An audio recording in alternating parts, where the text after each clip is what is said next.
有令，让你等回宫。米荣由魁公侍候，入住云梦台。芈月进高堂台，给舒公主作伴。我思量，你虽然不通琴棋书画，但粗活应当不错。以后记着，日日把这大殿的台阶给我清洗干净，然后拔草扫院子。再有功夫，就要悉心照顾舒公主的起居，也算是物尽其用。戴瑁，好好训导他，让他懂点规矩。是。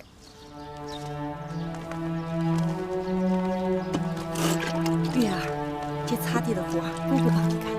回宫记性这么坏呀？才几日就忘了那顿杖责了？姑姑，你带蓉儿回去吧，这点活我干得了。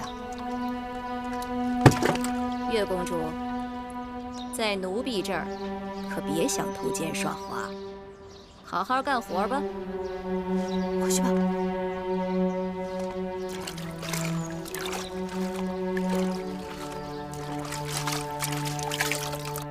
魏后，舒公主带这只金簪如何？那这只呢？好啦，今日习练少司命祭舞，时辰都要到了，带哪个不一样啊？就它吧，快点儿！随他吧。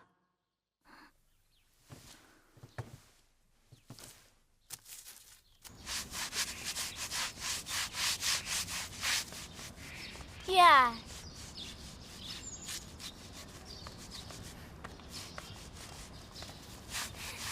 月儿，哎，姐姐，快跟我走吧。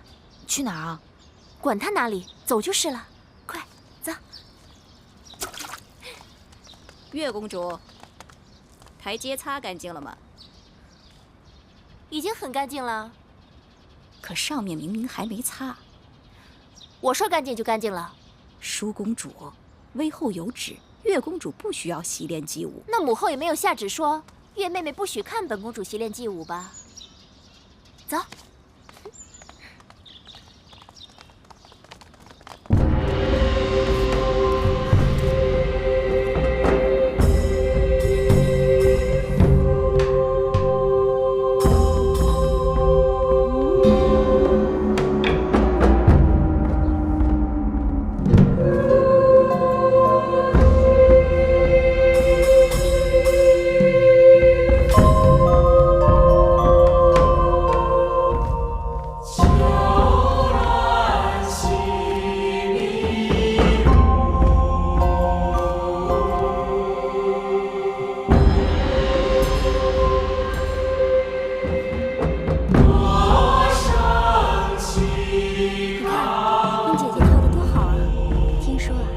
姐姐已经苦练好些日子了。4个月后，大王宫中祭祀大典，要选得当之人献祭，怕是志在必得呢。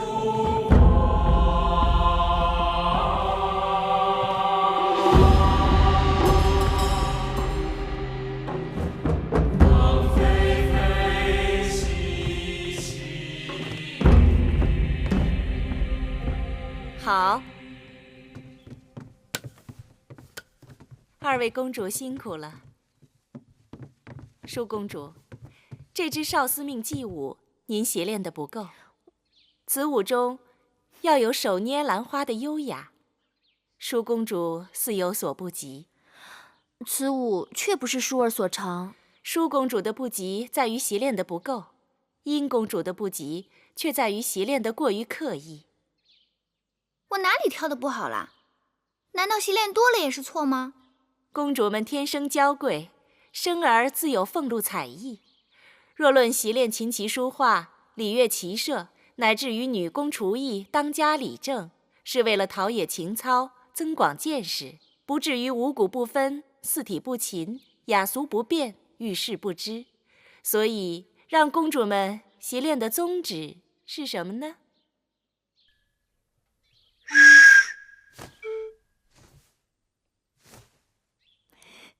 叶儿，他知道。他知道什么呀？诗书都没读过几句。你说。我想，既然让公主们练习琴棋书画，只是为了陶冶情操、增广见识，那宗旨便在于广，而不在于精了。月公主所言极是。若论厨艺，无不如庖丁；若论女工，无不如缝人；若论歌舞，更是怎么也经不过那些方士的歌舞伎们。但是学了这些，我们可以鉴赏，可以评点。殷公主，您过于醉心这些墨道，未免买椟还珠。正声魏乐，原也不是君子所好。哼，巧言令色，什么女士啊，根本就是个马屁精，只会奉承狄公主。舒公主做什么都是楷模，舒公主跳得不好，也自会得其精髓。我明明比她好过很多，却成了买椟还珠了。公主，此事脚下。贱婢，为何把本公主引到坑里？婢子并没有。还敢多嘴！殷姐姐不必使气，没有跌伤便好。跌不跌伤是本公主自己的事儿。可笑的是，如今出身微贱之辈，也都来冒充公主，还到处称姐道妹。殷姐姐不是未老先衰，目力苦短吧？这长廊平坦本无坑洼，你怎么就能看出坑来了呢？所以看人低矮猥琐，也不足为怪了。月儿，姐姐，你们这儿好热闹啊，何事如此有趣？月儿听说殷姐姐近来贵体欠安，经常耳聋眼花，有病切勿耽搁，要找御医及早医治才是。月儿，杨凌台那边好热闹，陪我过去看看吧。看什么？你竟不知，今日判公大比，武比在郊外，文比就在杨凌台呀。有文比，还有武比，甚好。鱼我所欲也，熊掌亦我所欲也。算了吧，这会儿要去郊外，太阳都要偏西了，还看什么武比呀？陪我去杨凌台吧，走吧。走。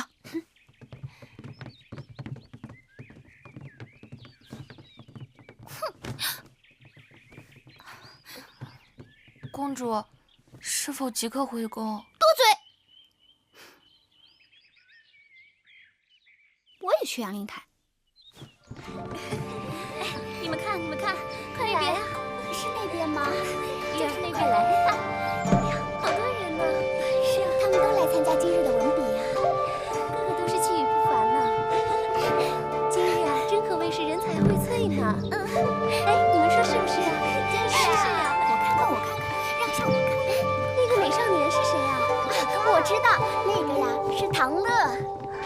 那个就是写章台赋的唐乐呀。听说他和宋玉、景差三人被称为继屈子之后年轻一代的三大才子呢。是吗？哪个？我看看。舒妹妹，你看，后面那个更是气质不凡。是穿黄衣服那个吗？不是，第4个，穿红衣服那个。哦，那个我知道，那个就是写《大昭之赋》的景差。原来大昭之赋是他写的，辞藻华丽，读来倒也唇齿余香，只是过于米粒了。其实大昭之赋不算什么，最厉害的是屈子新收的徒弟宋玉，据说能歌能赋，而且长相还格外俊美呢。哎，你看，景差后面那个就是宋玉，看见了吗？还真是好模样。但愿内外皆是一般的锦绣。我看这场上的公子们都是才高八斗，学富五车，可不是我们大楚人杰地灵呢。就是啊。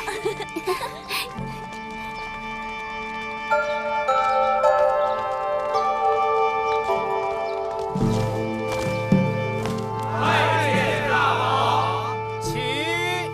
这些世子们倒也一个个都玉树临风的。爱妃春心动意。大王，你拿臣妾打趣。知好色而慕少爱，男女皆是无分彼此。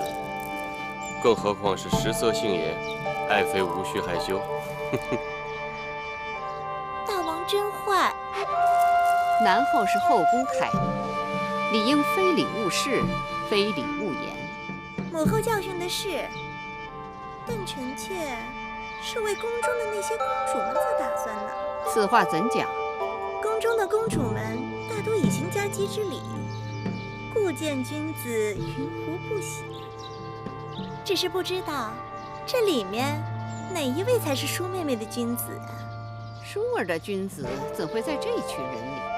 舒儿是嫡公主，将来必要嫁给一个国君的。听说这次5国使臣都要到郢都来，就是要跟我们楚国联姻的。大王，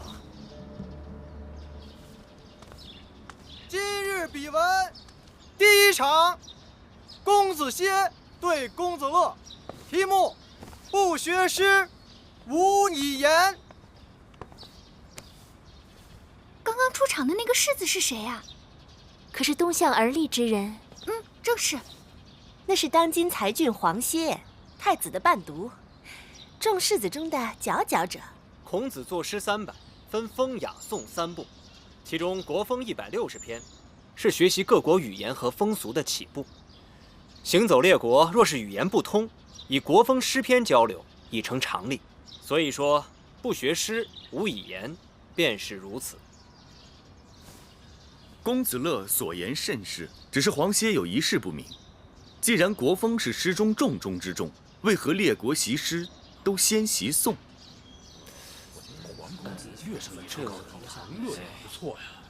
习诗之所以先习颂，颂乃宗庙之礼。习颂之时，习礼仪，通音乐，做人以礼行天下。然后再是学雅，通晓周天子历代之功业，而知王朝兴废。更要紧的是，雅言是周成所用的语言，也是列国通用的官方语言。此后再学列国之风俗和语言，这便是习国风了。这样便可以点及面，一通百通。今日要论清新俊逸，品貌非凡，非他莫属。月儿适才还说殷姐姐耳聋眼花，此话可见有误啊。舒妹妹，好啦，我只听说黄歇文笔风流，潇洒倜傥，而且不光屈子推崇他，就连宫中的大臣们都很看重他的文采。屈子不在，这赛场上抢风头的尽是他的弟子。他在与不在有何区别？屈子游历5国，这在到处游说诸侯们搞合纵的。现在楚国里没有人比他的风头更劲了。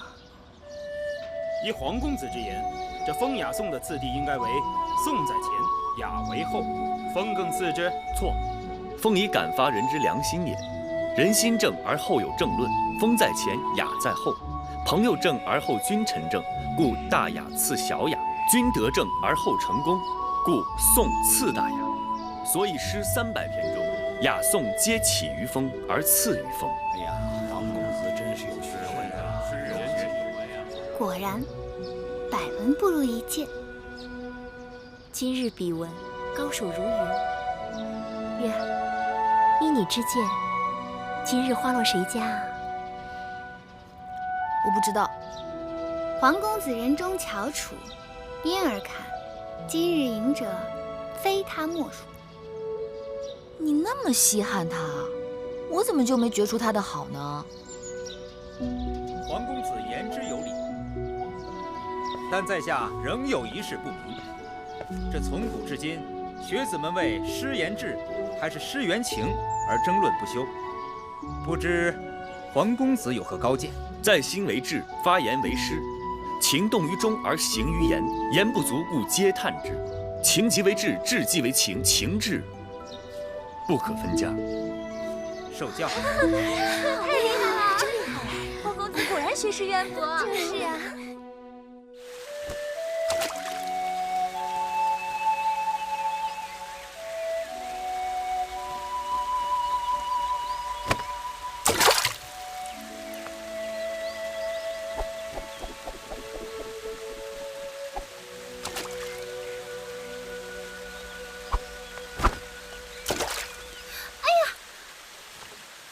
小人孟浪多有得罪，不知公子正在习练软鞭，迷因打扰了。本公主刚刚在这丢了个香囊，你可否看到？鄙人正打算离去，未见到公主的香囊。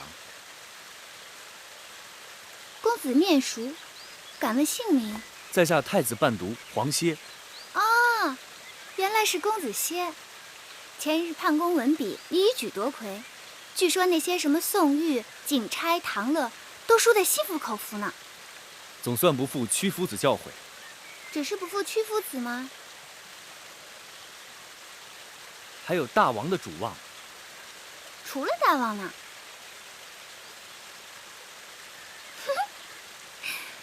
你也算没有辜负本公主的厚望。赛前我曾与人打赌，说你必赢。承蒙公主教诲。殷公主，殷公主，公主让婢子好找啊！我又没聋，叫活似的喊我做什么？本公主的香囊丢了，你快去别处寻寻。是这个吗？公主，您不是一直让婢子帮您拿着吗？黄歇先告辞了。哎，哼，真是个呆子！公主，您是在训斥灵儿吗？你也配！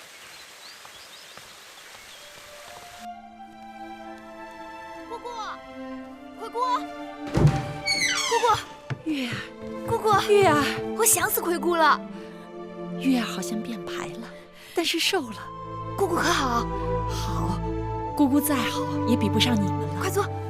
眼看着你们一天天长大，连蓉儿、小冉都变成翩翩公子，仪表堂堂了。蓉儿呢？出去了，跟几个公子去郊外骑马了。小冉呢？在郑伯那里可安分。听说读书不大用心，但极喜爱舞刀弄枪的。男孩嘛，喜欢刀剑也是情理之中，让魁姑操心了。啊，这是我偷空做的一些针线，拿去给郑伯，到集市里多少能换些银两，补贴家用。魁姑，你看看。你在威后那儿受尽苛责刁难，还要想办法接济2个弟弟。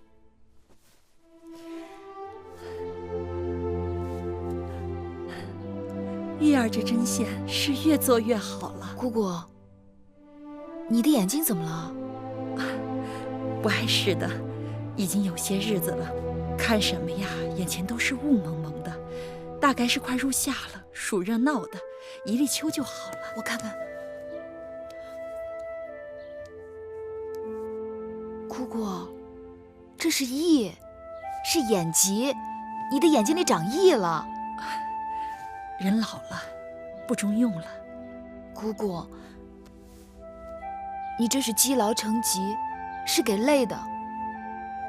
宫里常年克扣陵园的钱粮用度，若不是姑姑，爷爷苦熬做针线出售，我和我的2个弟弟早就被冻死饿死了。不必如此惊慌，姑姑的眼睛自己心里有数，不熬到你和2个弟弟长大成人，是不会瞎的。姑姑，你放心，我一定要想办法治好你的眼睛。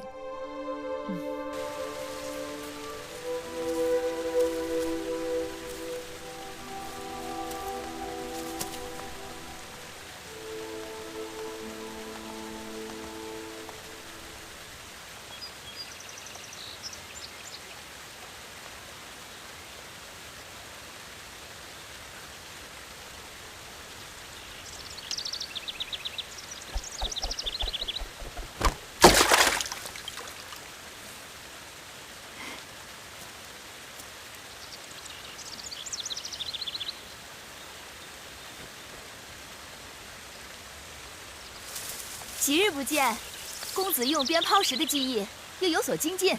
精进什么呀？跟师傅比，只有惭愧。急什么？总有一日，徒儿会超过师傅。哎，你看这鞭如何？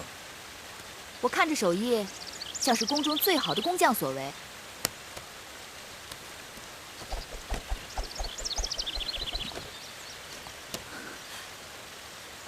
男儿所用的大鞭都较为粗壮。这条鞭子看起来似乎略略轻巧了些。轻巧了吗？那正好送给月儿用。月儿挥鞭如流星闪过，此鞭就叫流星鞭吧。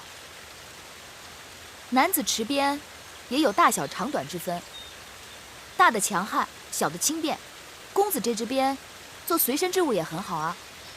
那这样吧，月儿替我先存放几日，如何？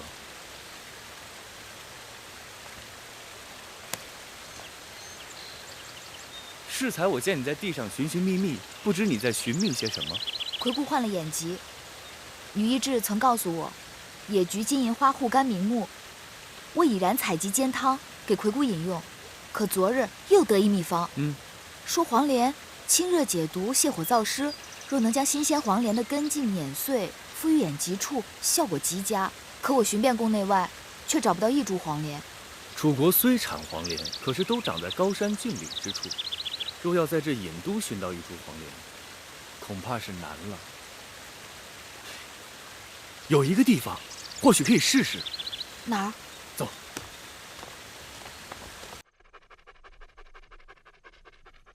你老牵着他干什么呀？带宝官出去溜溜，别老戳在我眼前。是。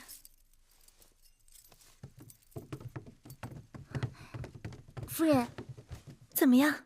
打听到了吗？大王去哪儿了？大王在魏后那里用的晚膳，原本要来咱们兰桂台的，但魏后说赵姬怀孕，多日不适，硬是逼着大王去了赵姬处。昨日大王就去了赵姬处，今日又去，也不知道魏后收了赵姬那个小贱人多少好处孝敬，天天袒护他，处处与我作对。去，差人告诉大王说公子兰病了，我看他来不来。是。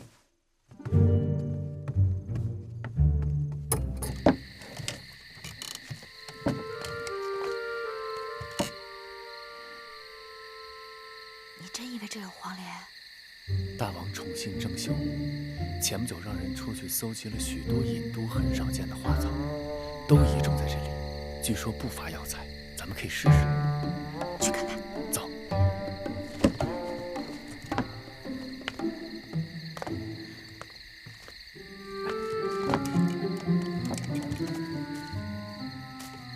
你看看，这园子里多少难得一见的兰花香草，可惜郑袖是个俗人，这些花栽在这儿真是白糟蹋了。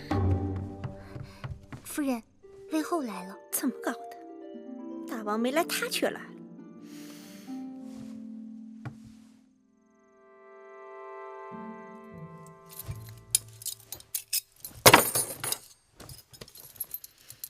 扶我。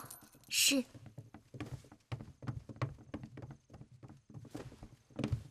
拜见魏后。拜见魏后。我听说公子兰病了，难道南后也病了？南后连日照顾公子，衣不解带，目不交睫，心力交瘁。身为后宫嫔妃，就算儿女有疾，也要衣着鲜洁整齐，不可任意放纵，不顾妇容。母后教训的是，前几日母后教训臣妾，让臣妾动不轻狂，笑不露齿，衣着简朴。臣妾就是按照母后的意思做的呀。我说的是这意思吗？大王到！拜见大王。母后。大王，子兰病了，臣妾只顾悉心照顾孩子，蓬头垢面，实在有损嫔妃的身份，请大王恕罪。爱妃快请起。大王，看着爱妃如此辛苦，寡人很是心痛。是谁说爱妃有罪啊？何罪之有？母后正在教训臣妾，是臣妾的不对。后宫佳丽众多，大王这等疼法，只怕是疼不过来吧？母后教训的对。本来听说大王要在赵姬处留宿，让大王这样匆匆赶来，臣妾臣妾的罪过就更大了。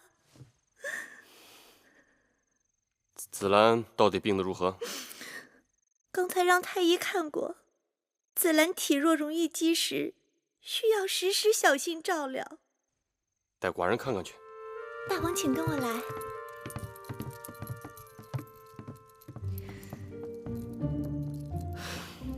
瞧，水会五味子，它浑身是宝，能祛风活脉、调气止痛，清肝明目。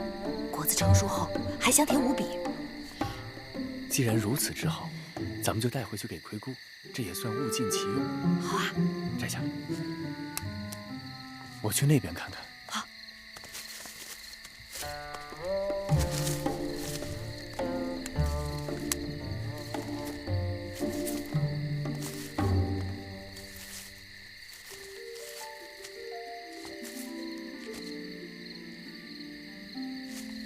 玉儿，快来！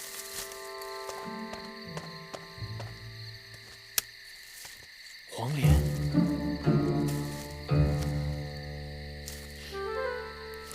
这叫梨，也叫野灰菜，可以做汤，可以烹菜。尽管它的叶子和黄连极为相像，但味道却是很鲜美的。玉儿知道的真多。也许今日咱们白来了。再找找。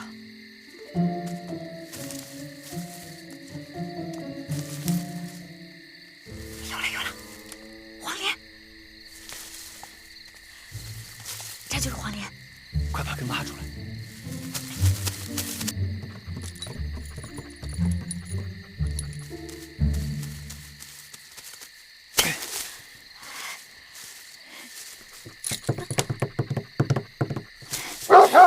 什么人？侍卫，来人呐！快走，快跑！我有命，挡他一刀，不是难事儿。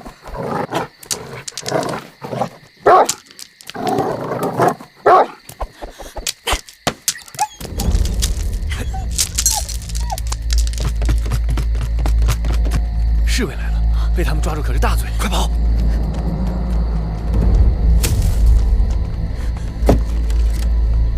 小心点，小心！站住！快走！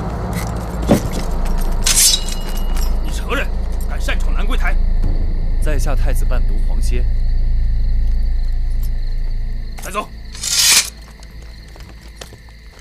大胆黄歇，你身为太子的伴读，竟然做出这种偷鸡摸狗的事情。你若真的偷鸡摸狗也好，为何把园子搞得一塌糊涂？我倒想听听你的理由。是黄歇做的，就是黄歇做的，没有理由。你也是知书达理之人，难不成跟我这园子有仇，跟我的宝官有仇？哎呀，黄歇啊，你要是这般死硬，就不要怪寡人对你不客气了。来人！大王，有人来投案自首，说大王抓错了人犯。什么？投案自首？带他进来。是。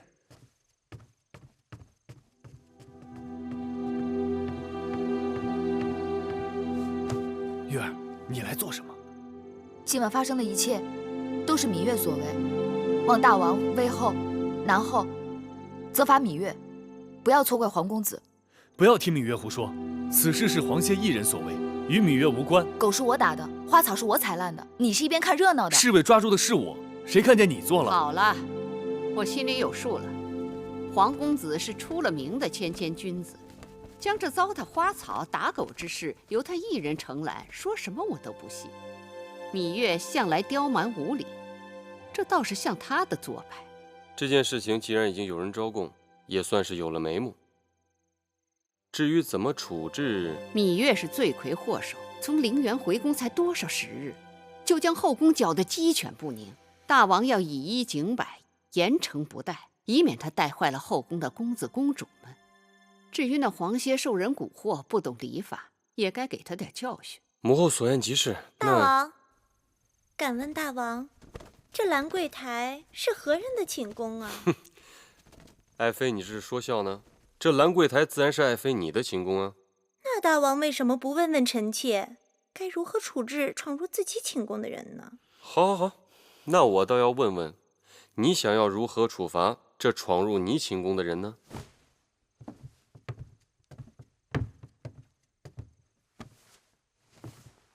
月妹妹，你这淘气也淘得太过分了。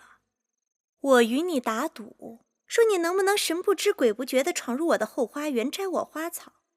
我说不信，你不仅动真格的，还找来黄公子做帮手。然后你闯了这么大的祸，看我怎么罚你。芈月任性不懂事，任凭南后姐姐打骂。大王，你看看你这妹妹，娇嫩的跟朵花似的，我哪舍得打她骂她呀？你呀你，你俩怎么还不起来？真打算在我这跪一夜呀？此事不能就这么了结了，以后后宫还有没有规矩王法了？母后，这都是自家人，这规矩王法不都是大王一句话吗？大王，你得给臣妾做主，我要芈月和黄公子给我的宝官赔不是。好，好，好，那个芈月、黄歇，一会儿给宝官赔不是。大王，大王，这园子是爱妃的，宝官也是爱妃的，您说这事儿该如何了啊？这个园子是爱妃的园子，宝官也是爱妃的宝官，这件事情自然是爱妃说怎么了，那就怎么了了。谢大王。不成体统。外面天黑路滑，请母后慢走。哎呀，你这个蜜罐子！你们俩还杵在这儿干什么？还不赶紧下去？谢大王。谢大王。谢谢大王。那我倒要看看，你要怎么谢我呢？等我。你怎么又回来了？你怎么没出去啊？站住！你俩与我说实话，这黑灯瞎火的，到我的园子里究竟干什么来了？芈月有一至亲病了，需要一味草药，正巧这草药长在了南后的园子里。哼，又是草药！你芈月真当自己是扁鹊在世呢？南后宽宏大量，我才不宽宏大量呢！我只是做了自己想做的事情。幸亏我的宝官生得不重，否则你们……谢南后。谢南后，你俩给我记住了，今日之后，你们可是欠着我的，自求多福吧。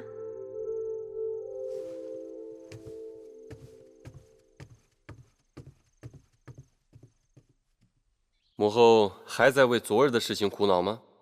区区小事就不要再生气了。今日我叫你来，是听说五国使臣不久要到郢都，商议与楚国联姻之事。几个公主都到了出嫁的年纪，尤其是舒儿，她是你的亲妹妹，我们更应该为她早做些筹划。母后放心，舒儿的婚事，寡人从不敢掉以轻心。舒儿是我大楚的嫡公主，在寡人看来，想觅得佳婿并不难。在这几国当中，韩国的韩侯已婚，齐国齐王年老而齐太子尚幼，都不合适。或许燕国的太子哙、魏国的太子赤，还有赵国的赵侯雍，可以斟酌取舍。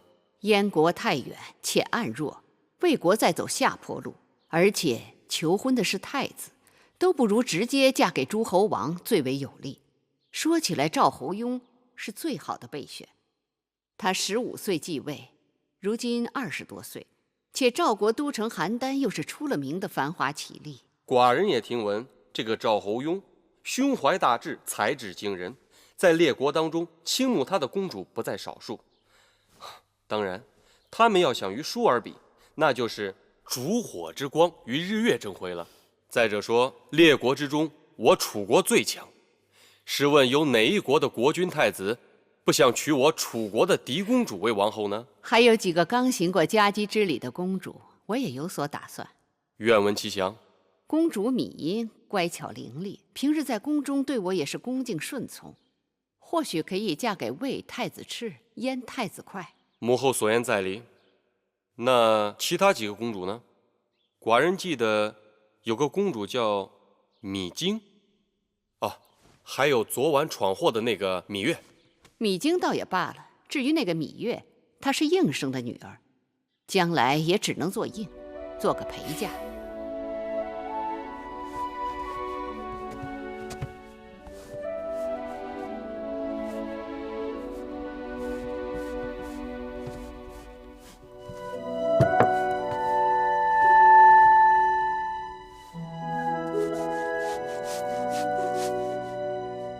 琴儿，去外面把月儿给我叫进来。是，月儿，快来。你看，为何你绣的香草呼之欲出，能引来蝴蝶？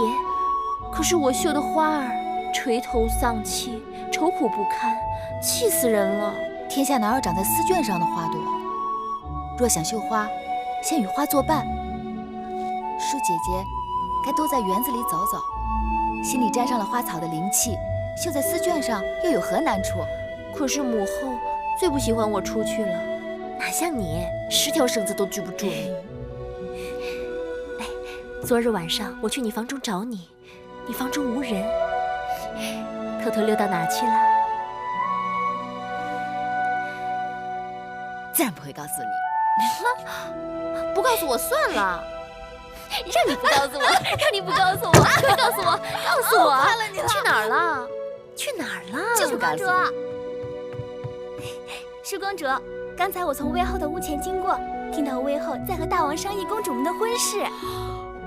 说了什么？说是列国的使者们马上要到郢都来，向公主们提亲。哦，还有呢？还说了有一个叫什么强秦，是秦国。哦，那就是秦国吧。据说秦军嬴驷的王后都过世1年了，一直未纳新宠，所以也有可能来求婚。有人与我提起过秦国，说那里的人粗蛮彪悍，一个个如毛饮血，可怕极了。哦，还有西北的烈风，绝对不是我们楚国女子能忍受得了的。我听到的秦国可不是这样的。我听说秦人个个身形魁梧高大，英勇善战。那你嫁到秦国去好了。那说不定将来我们俩一块儿嫁过去了。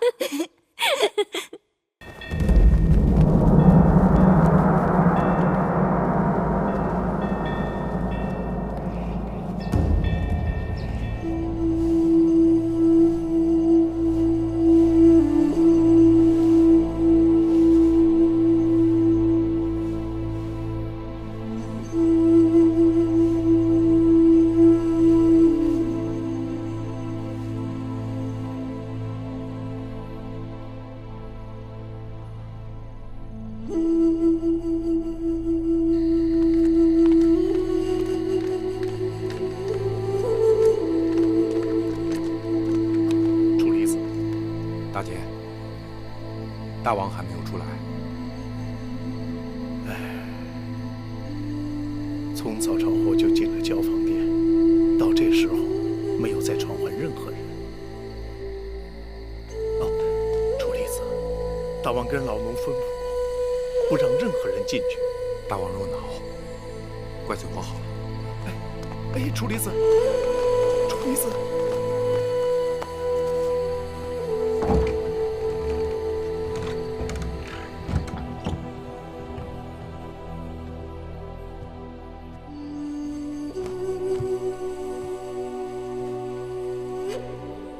王兄，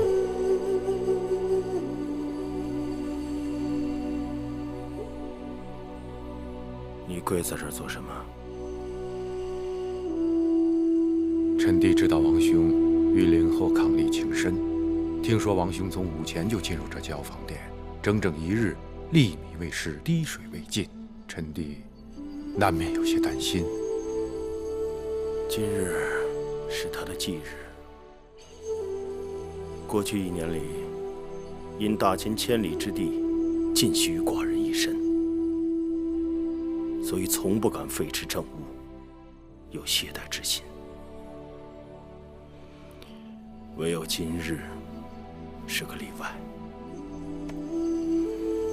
寡人和他说说话，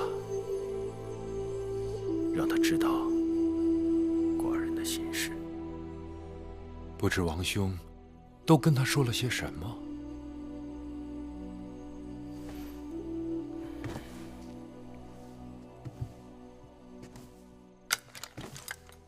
寡人告诉他，天下大事，非归秦即归楚。听说楚国的屈原游历五国，正在游说诸侯合纵，与秦国作对。我们不可任凭他们鼓噪而无所事事。再者，国不可常年无后，后宫不可永远无主。寡人的后宫已经空虚1年了，所以楚离子，臣弟在。你可愿随寡人去楚国走一遭？去楚国？不错，去看看楚国的山川人物，给那些搞合纵的家伙添点麻烦，顺便娶个楚国公主回来。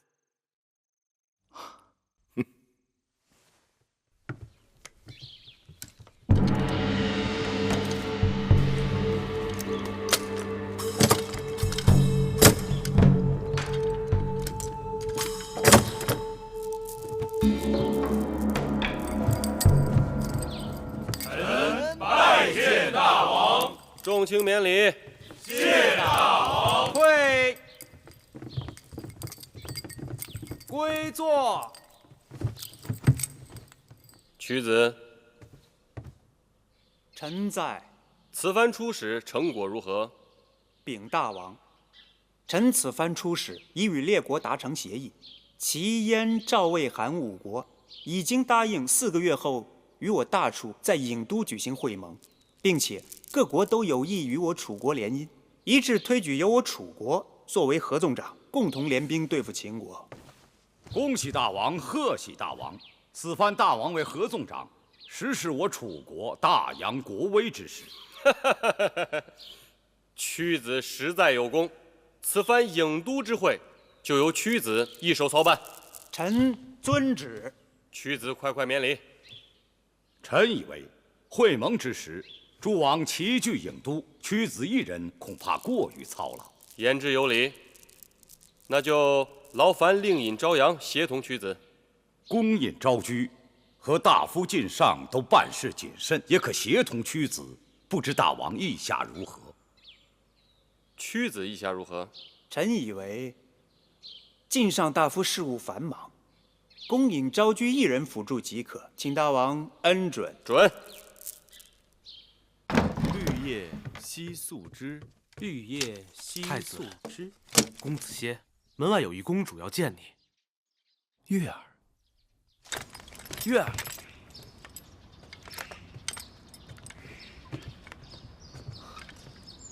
是殷公主。皇公子好久不见，别来无恙。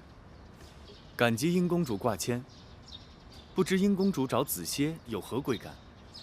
上次在后花园看到公子把玩软鞭，技艺娴熟，那软鞭更是模样稀罕，猜公子定是用鞭的行家里手。俗话说，好刀配好鞘，好马配好鞍。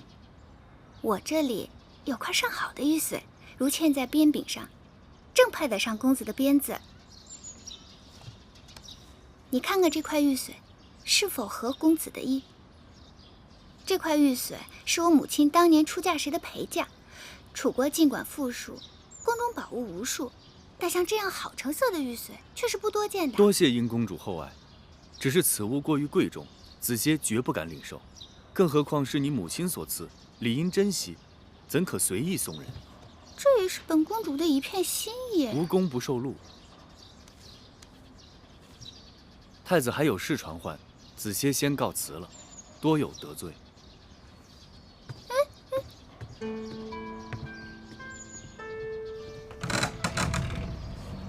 公主是否即刻回宫？皇歇，刚才竟然把我当成芈月。102卡，公主和月公主的背影还真有几分相像呢。你这半吃半呆的婢子，要你在身边有何用？回去。公主。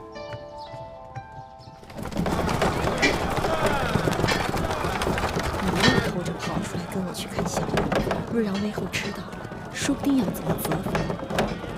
好不容易才弄到出宫服，等到下次又不知道是何年何月了。不过就是给永香令白做2套衣服，什么何年何月？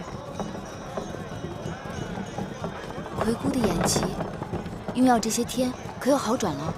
大好了，好像突然看阳光都亮了许多，穿针引线别提多顺手了。那就好。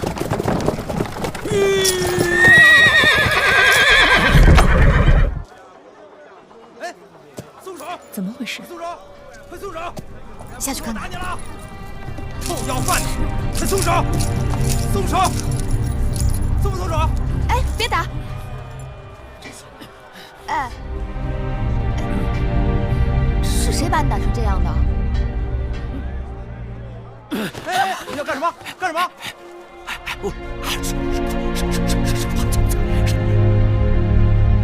你舌头若不在，岂能说话？若先生好，好。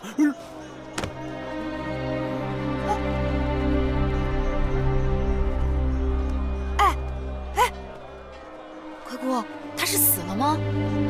死倒不至于，不过看这个人的样子，真怕是伤得不轻。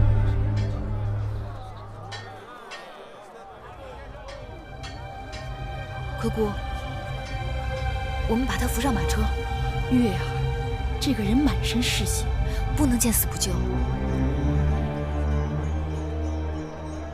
扶养小冉的郑伯那里，我记得有伤药。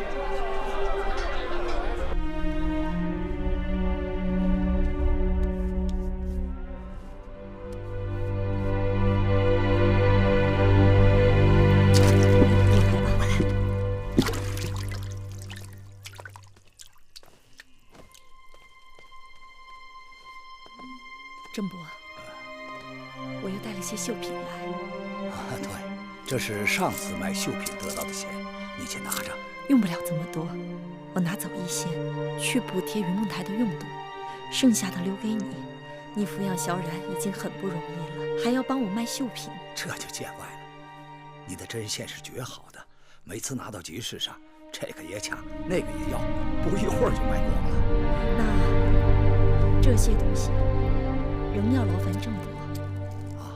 只是有一事要牢记，千万不可说是宫中流出来的。那是当然。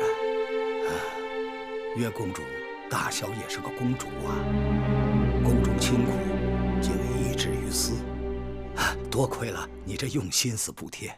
不必多说了，这几个孩子命苦，待我又孝顺贴心，我恨自己只有一双手，贴补不了那么多。姑姑，这个人醒了。月儿，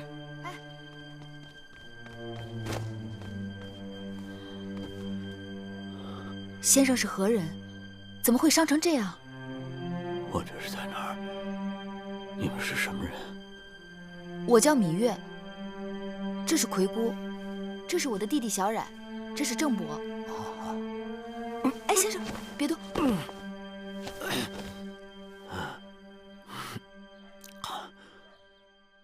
恕在下不能失礼了。不用，不用客气。先生，我们怎么称呼你啊？在下张仪。张仪。两位令尹朝阳门下的门客。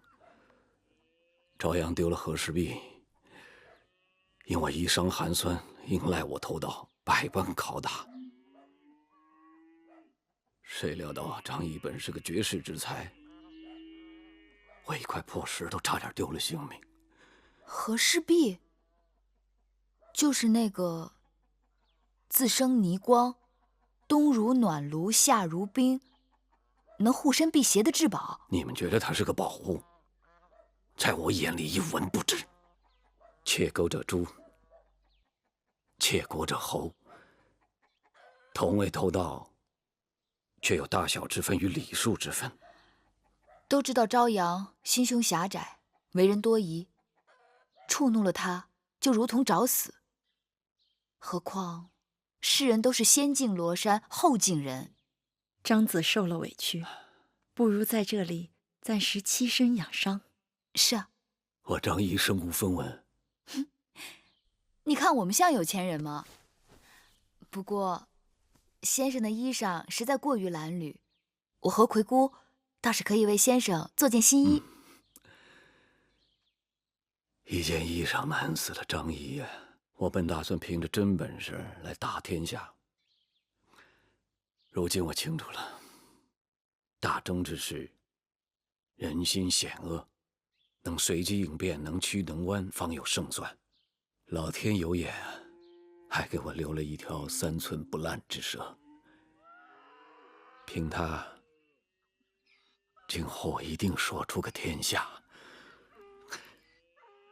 说出个天下。姑姑，这个人大约是被打傻了，坏了脑子，所以他才比别人更可怜。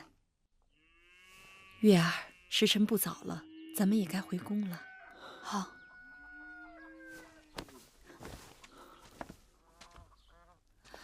小冉，这2卷《左氏春秋》留给你看，你要争气，好好读书，知道吗？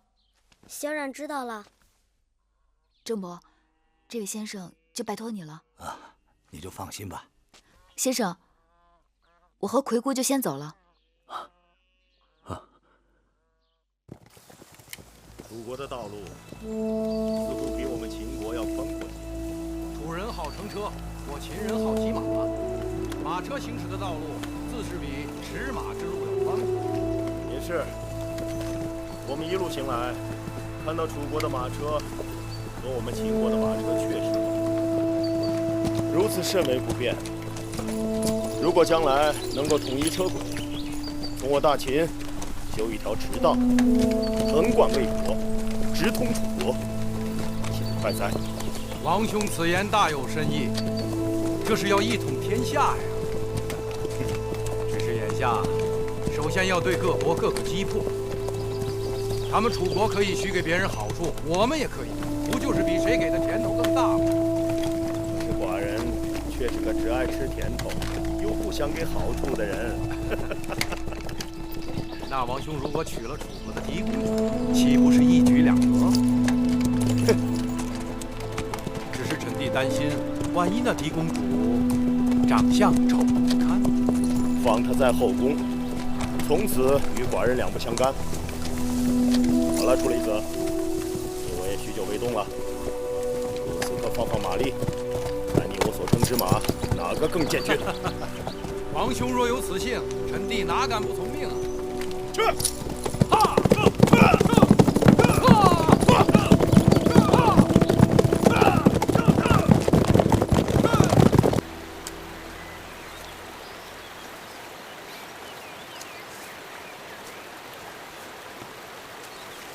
舒妹妹，你看好看吗？嗯。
怕，姐姐，一会儿就好。哎呀，别怕。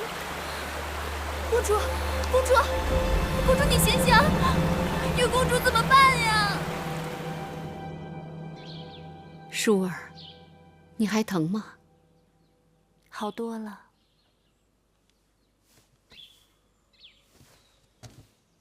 禀报微后，舒公主虽说受了伤，但并无大碍。要说舒公主也是有福之人，若不是月公主及时将毒血吸出，再用牛舌头草敷在伤口上解毒，恐怕真要费一番周折。好了，我知道了，你下去吧。是。母后，今日亏了月妹妹去取东西，路过后花园，舍命救了舒儿。是啊，奴婢平日看那软鞭也碍眼，谁知今日倒还派上用场了。算芈月对我舒儿有心，以后就让她守在我舒儿身边，也有个照应。珊瑚在，一会儿到我那儿拿几件衣服赏给芈月，看她穿的，哪像个公主，简直就是个野小子。是，母后，月妹妹穿成那样也是迫不得已。她每日擦地、拔草、扫院子，还能穿什么像样的衣服呀？我这么做也是为她好，想让她历练历练。既然擦了那么长时间地，那就不用擦了。玳瑁，让她以后跟着舒公主多学点规矩。是。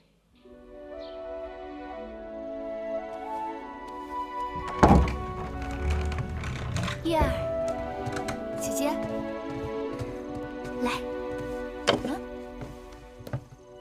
3月后是宫中的祭祀大典，那件用作少司命祭舞的礼服就快做好了。我纠缠母后多日，她才允诺我可以去宫外的织坊看看那件礼服的模样。你与我一同前去，等过几日礼服做好了再看，岂不更好？谁真想看那礼服的模样了？自从被蛇咬了，日日关在屋子里养伤，闷都快闷死了，就想出去透透气。那说起来，织坊仍是无趣。若要透气，还不如去织坊边上的东市，那里稀罕东西可多了。话是这么说，但母后能让我出宫已实属不易，而且她特别叮嘱，说近日郢都不大太平。出什么事了？一些越人故意滋事，越人最记仇了。父王伐越时杀了他们的越王吴江，其移民四散各地。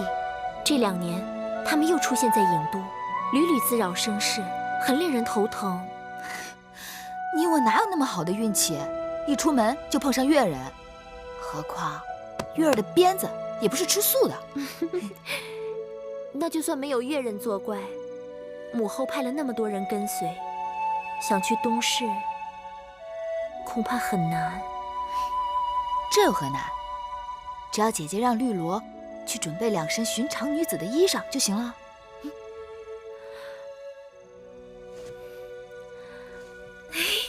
让开！快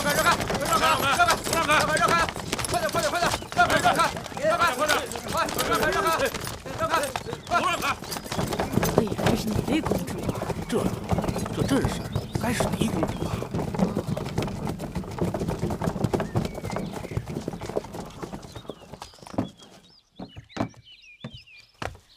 姐姐，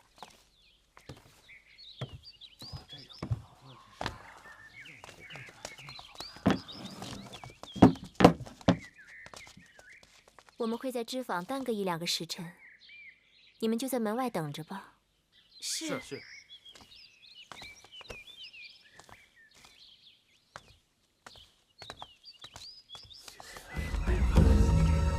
，2个还都是美人嘛。姐姐，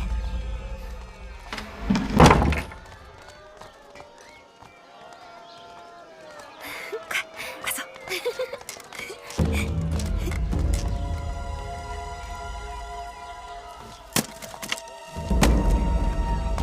难怪人人都说楚国富庶，这里的确比秦国繁华。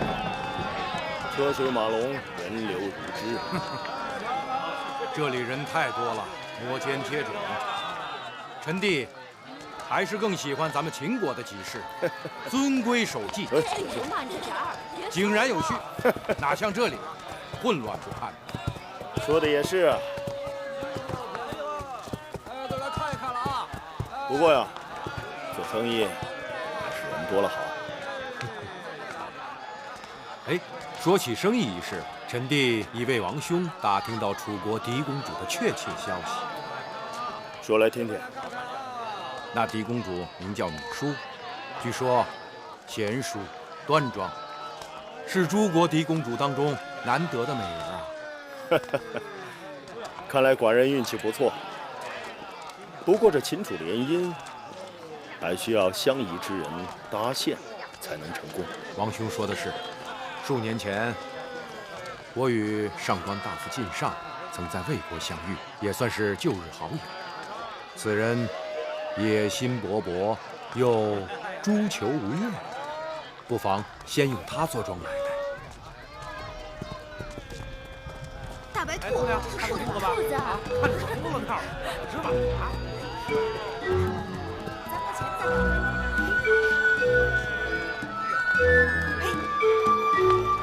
王兄，你看那边，那边过来的两个女子，倒是很有几分颜色。个子矮些的那个，身上有种女子中少见的英气；高些的那个举止贤淑温柔，该更合王兄的口味吧。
老伯施之援手，老伯是……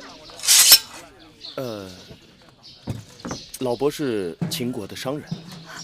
秦国？嗯，秦国很远呢，来楚国干嘛？相亲。相……啊。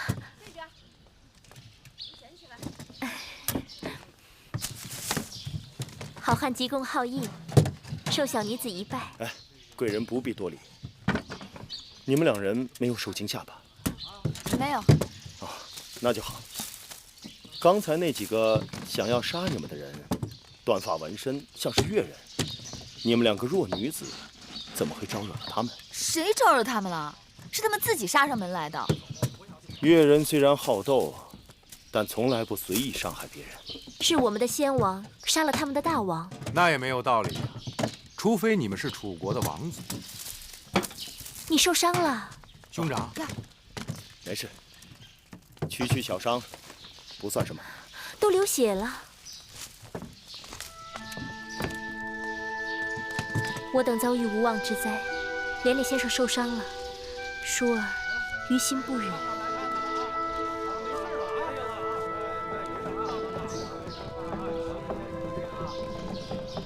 在下谢回贵人。不必多礼。何人在此自告？姐姐坏了，咱们若不马上赶回脂房，只怕就要被宫里的人发现了。多谢老伯，告辞了。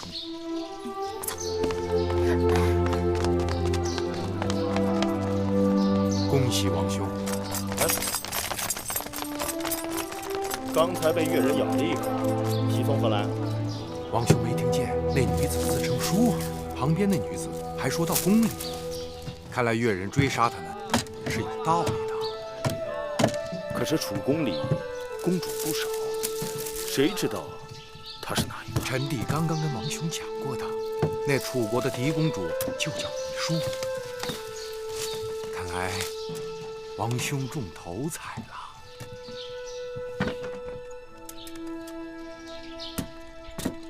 今日还好有惊无险，我还是第一次拿菜叶子砸人呢。公主当时若是有半点差池，绿萝可就活不成了。都说了有惊无险了，不必大惊小怪的。这事要是让魏后知道了，绿萝还是活不成。哎呦，放心，此事只有你我月儿知道，你就好好的活着吧。绿萝都快被吓死了，公主却满脸喜气，好像捡了宝贝。你可知何为福兮祸兮？好啦，去给我们烹茶吧。是。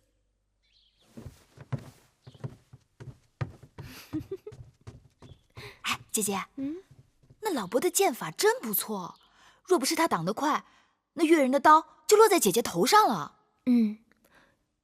原来秦人之中也有如此慷慨仗义之人，不仅孔武有力，而且风流潇洒。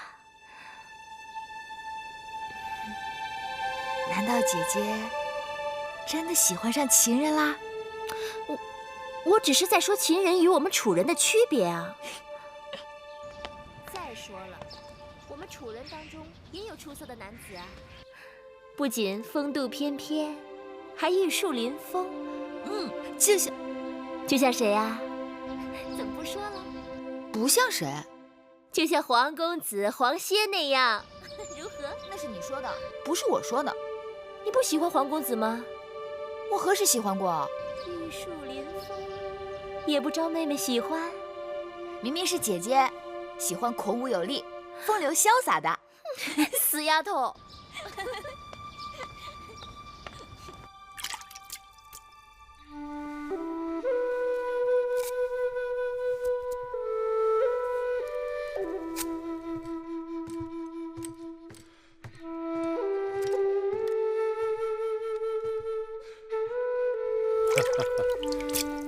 臣弟之前经常劝大王要打理须发，王兄都懒得理会。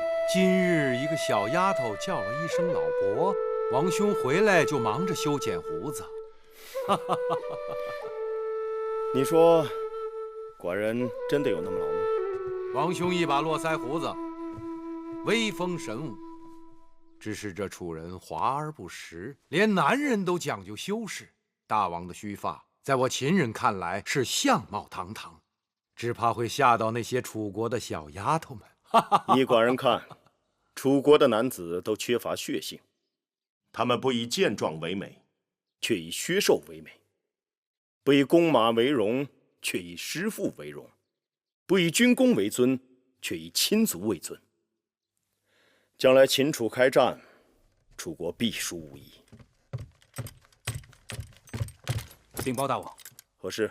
刚刚得到探子来报，眼下诸国均派使臣以联姻的名义前往楚国，他们企图在郢都会盟，共同对付我们大秦。真的吗？你们都下去吧。是。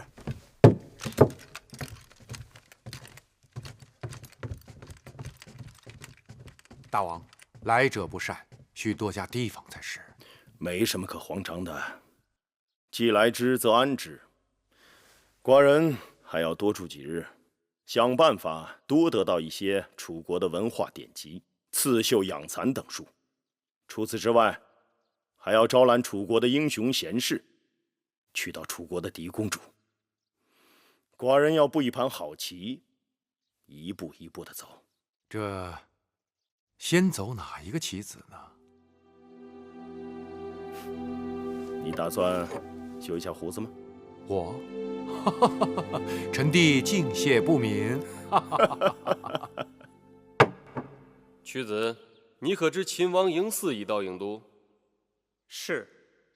一边是3月之后，吴国使者即将到来联楚抗秦；一边是秦王嬴驷已经抵达郢都，要与我大楚联姻。屈子，你看此事当如何是好啊？大王，值此合纵抗秦之际，臣以为大王当即刻将其驱赶出境，向诸国显示大王抗秦的决心。大王，屈子所言万万不可。秦王为求亲而来，愿娶我大楚公主，结姻亲之盟。秦王曾言道，7国当中最强大的国家只有秦国与楚国，秦楚联盟，退可震慑5国，安定城邦；进可并吞5国，平分天下。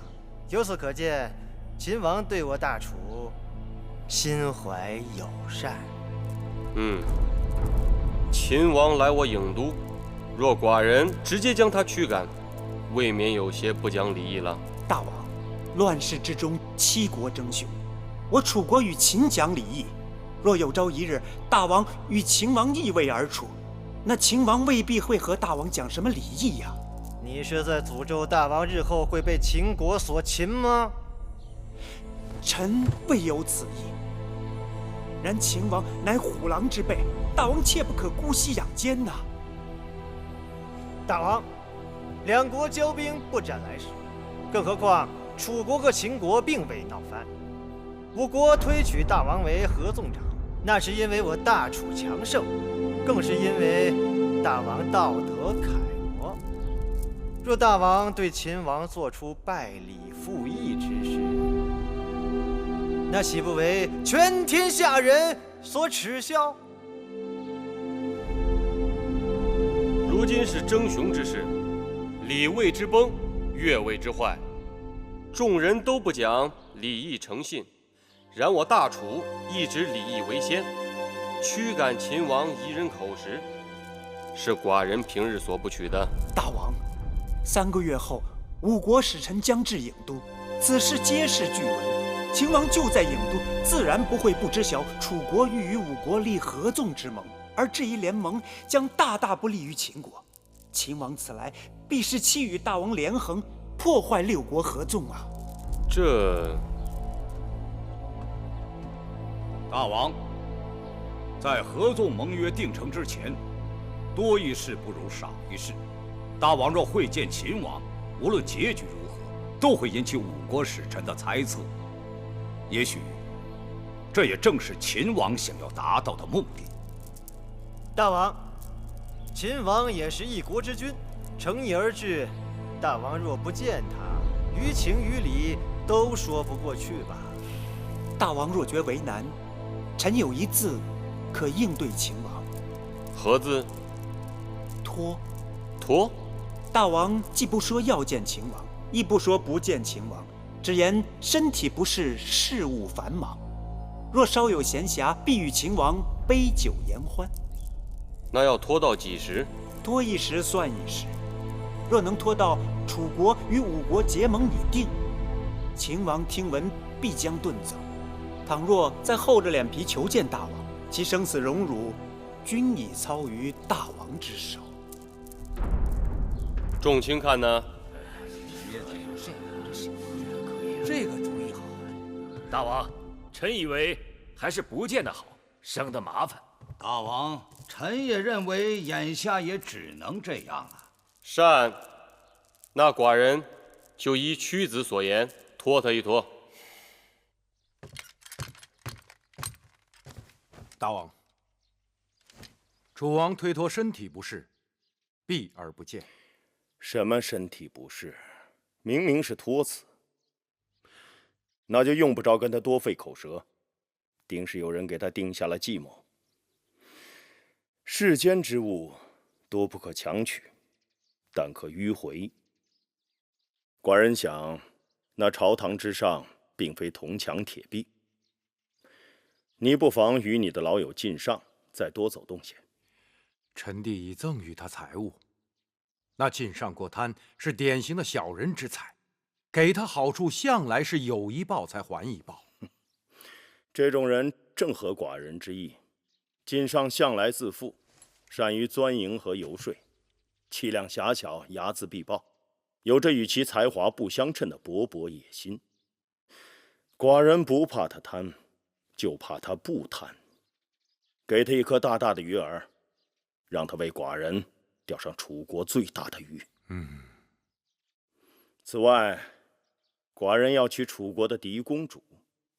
那俗话讲，强拧的瓜不甜，寡人求的是瓜熟蒂落。上次东市偶遇，可谓天作之合。你不妨去告诉晋上，让他多留意那边的动静。是。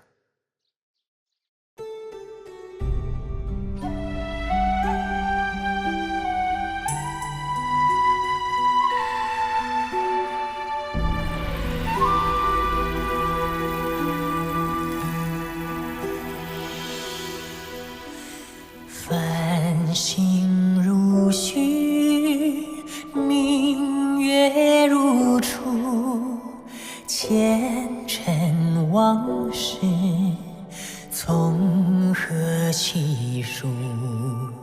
心有情丝万千言书，却生得一缕孤独。